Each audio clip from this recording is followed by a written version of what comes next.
देखो, भारतीय जनता पार्टी चमचे चापलूसों की शिकार हो गई है। सत्ता के गलियारों में जो विषाणु घुमा करते थे, समय के साथ भाजपा जब 2014 में आई, उसके बाद उन विषाणुओं को लगने लगा था कि अब भाजपा लंबी रेस का घोड़ा है, तो सबने भाजपा के सिस्टम को ऑक्युपाई करने की कोशिश की। कुल मिलाकर वसुंधरा जी की जो कार्यशैली थी उसमें और आज की भाजपा की जो कार्यशैली है उसमें तो बहुत अंतर है।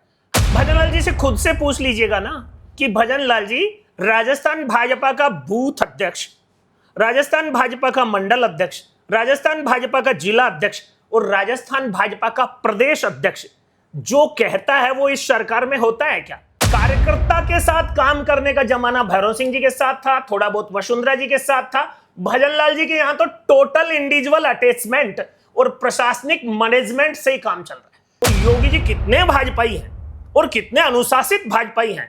योगी जी हिंदू हो सकते हैं, भाजपाई नहीं, क्योंकि उन्होंने जिस हिंदू युवा वाहिनी के बल पर भाजपा को मजबूर किया, वो भाजपा आज भी उस मजबूरी में है। किसी समय बीजेपी के लिए टीवी पर जो सबसे बुलंद आवाज हुआ करती थी के जादू जी, आज हमारे साथ हैं। लेकिन इनकी एक खासियत रही है, पार्टी भले ही बीजेपी थी, लेकिन अगर बीजेपी में सही है तो सही है, गलत है तो गलत की आवाज उठाई, और गलत की आवाज उठाई। इसका नतीजा यह है कि आज बीजेपी के साथ नहीं है, आज ये हमारे साथ बैठे हैं। इन मुद्दों पर बात करेंगे राजनीतिक रूप से। यादव जी, आजकल जो राजनीति चल रही है भाजपा की, किस ओर जा रही है? देखो, भारतीय जनता पार्टी चमचे चापलूसों की शिकार हो गई है।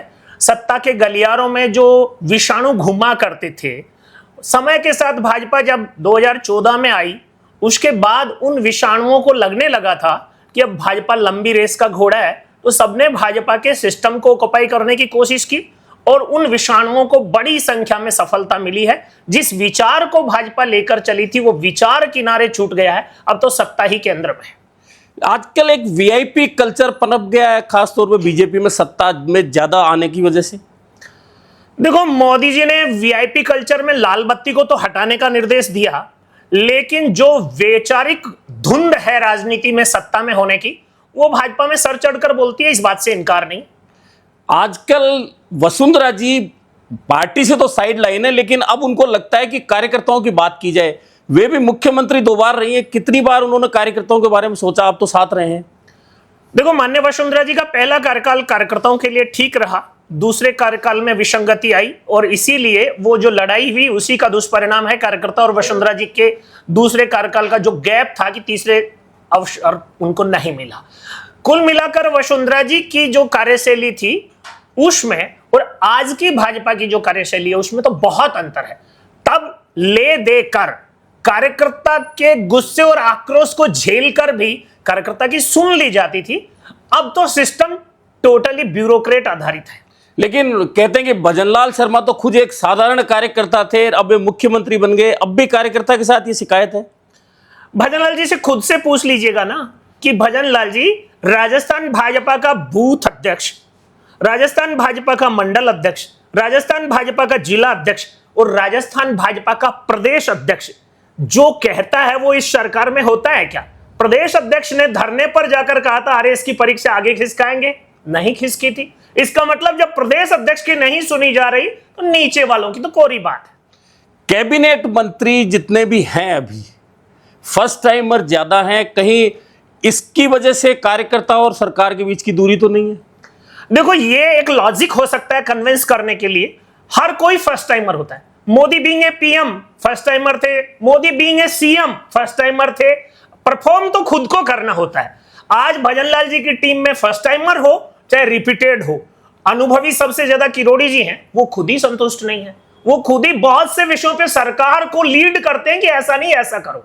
नकली खाद बीज के लिए किरोड़ी जी बोलते हैं। कांग्रेस से ज्यादा बीजेपी में जनता और किसान के लिए बोलने वाला अगर कोई नेता है, किरोड़ी जी हैं। वसुंधरा जी पार्टी के राष्ट्रीय उपाध्यक्ष हैं। राजनीतिक कारणों से बहुत बातों में पार्टी में चुप रहना अनुशासन माना जाता है। गलत के खिलाफ भी बोलोगे तो अनुशासनहीनता माना जाता है, जिसका मैं भी शिकार रहा हूं, ज्ञानदेव आहूजा भी शिकार रहा, बहुत लोग शिकार होते हैं। अब जो चल रहा है भाजपा में, लगभग आधा कार्यकाल वर्तमान सरकार का हो गया, और सरकार जब भी बनती है कार्यकर्ता में एक उत्साह होता है कि मैं इसका हिस्सेदार बनूंगा। आज 2.5 साल हो गए, 4 या 5 राजनीतिक नियुक्तियों से ज्यादा नहीं हो पाई हैं।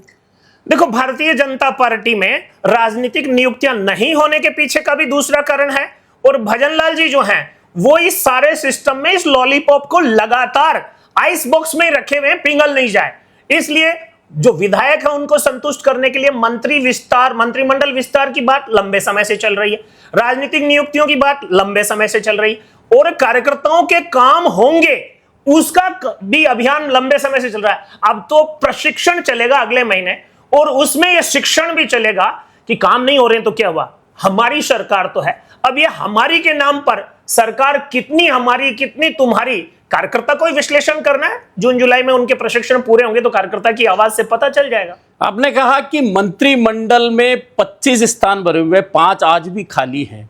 ये ऐसा नहीं कि कहीं कोणी के गुड़ लगा के छोड़ दिया कि ये भरेंगे नहीं जब तक विधायक बोलेंगे नहीं।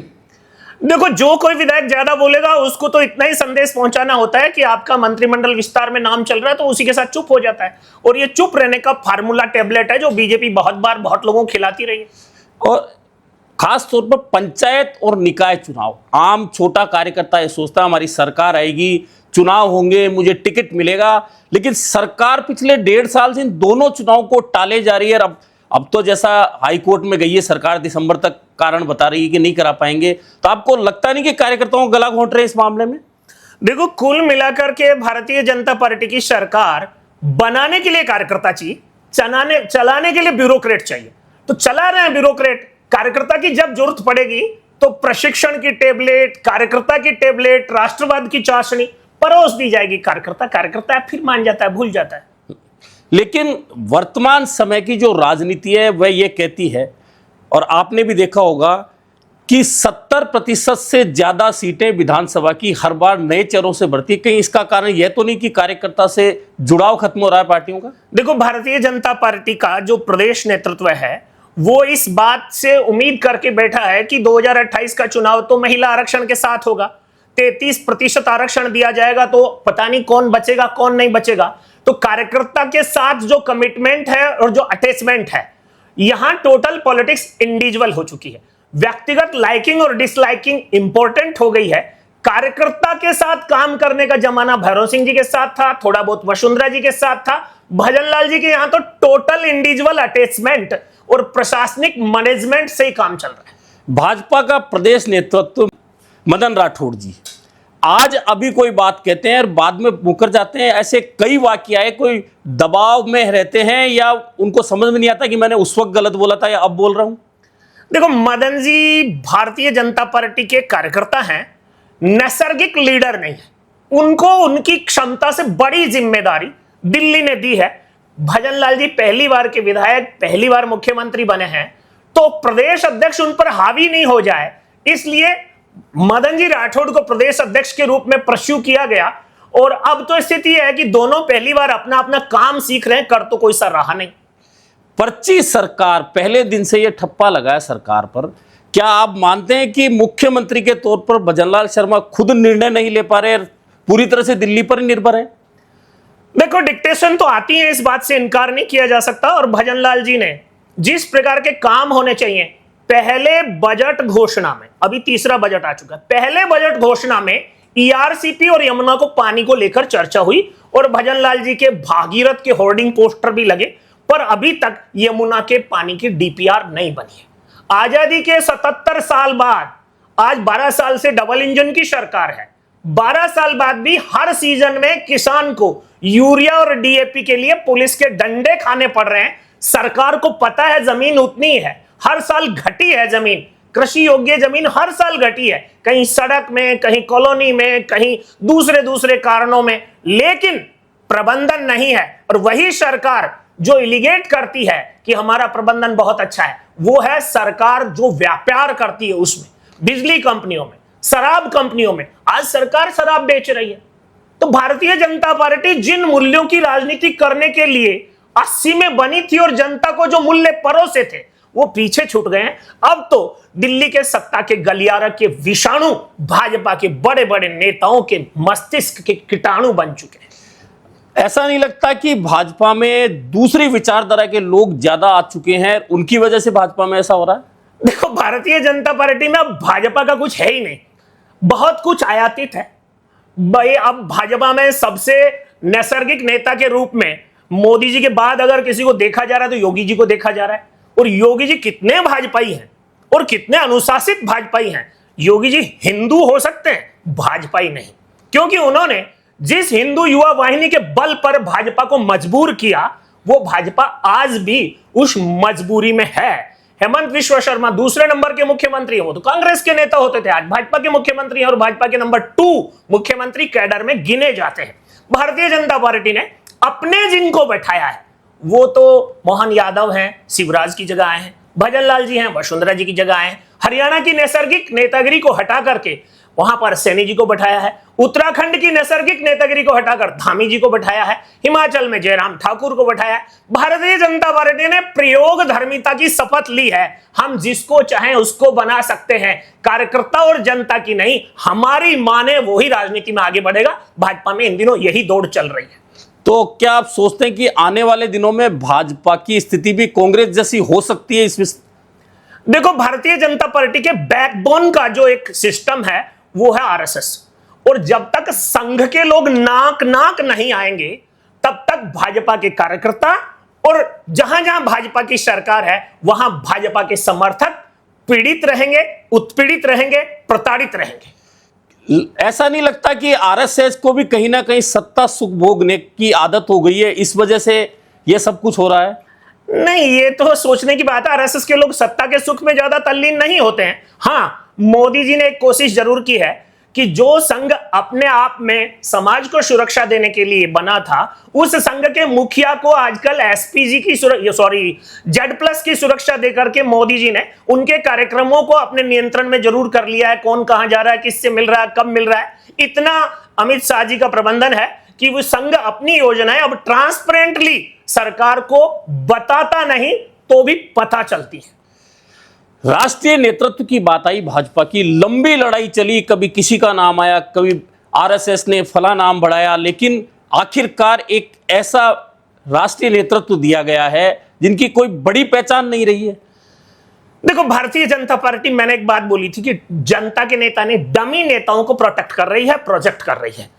अभी बंगाल जैसे राज्य में बहुत महत्वपूर्ण चुनाव चल रहा है और भाजपा के राष्ट्रीय अध्यक्ष का एक रोड शो भी बंगाल में नहीं हुआ है। नितिन नवीन कितने प्रभावशाली नेता है भाजपा में, यह इस बात से पता चलता है कि उनकी वहां पर जो है जनता से इंटैक्ट कराने की जरूरत नहीं है। सारा काम अमित शाह और मोदी जी कर रहे हैं। भारतीय जनता पार्टी अब 2 आदमियों की फौज है, वो दोनों जैसे चाहते हैं वैसे सबको चलना होता है। राष्ट्रीय अध्यक्ष तो एक व्यवस्था के नाते व्यवस्था है, पर वो बेचारे खुद के निर्णय नहीं कर पाते हैं। वो अभी राजस्थान आए, चाहे बंगाल जाए, चाहे बिहार जाए, उनको बताकर जाना होता है और वो रिपोर्टिंग लेते नहीं है, वो तो खुद रिपोर्टिंग करते हैं। वास्तविकता तो यही है, पर ऐसी बातें बोलने वाले भाजपा में है नहीं, इसलिए भाजपा इस स्थिति को प्राप्त हो रही है। वर्तमान जो सिनेरियो राजस्थान भाजपा का चल रहा है, और अगर यही चलता रहा तो 2028 में क्या भविष्य देखते हैं? देखो, भारतीय जनता पार्टी का भविष्य यह है कि कांग्रेस के पास बहुत बड़ा वैकल्पिक नेता नहीं है। भाजपा ने अपने सोशल मीडिया और ट्विटर हैंडल, फेसबुक और व्हाट्सएप के माध्यम से कांग्रेस के बड़े नेता राहुल गांधी को पप्पू बना दिया, लेकिन अब वही सोशल मीडिया, वही सारा सिस्टम भाजपा के सबसे बड़े नेता मोदी जी को गप्पू बताने लग गया है। तो अब भाजपा की क्या स्थिति होगी? भाजपा को सोचना है हम तो भाजपा में है नहीं, पर हम भाजपा में 35 साल काम कर चुके हैं, भाजपा की विसंगतियों को जानते हैं और भाजपा जिस ओर जा रही है उसको महसूस भी करते हैं कि गलत हो रहा है, हमारी मेहनत गलत दिशा में जा रही है, लेकिन जा रही है तो जा रही है। रोकना जिनकी जिम्मेदारी है वो कह रहे हैं सत्ता सुख भोगो और आनंद लो। तो ये थे के जांदू जो भाजपा के साथ थे, लेकिन यही सच और बेबाकी जो हमारे साथ इन्होंने दिखाई है, ये भाजपा के साथ दिखाई, जिसका नतीजा यह रहा कि आज ये भाजपा के साथ नहीं है।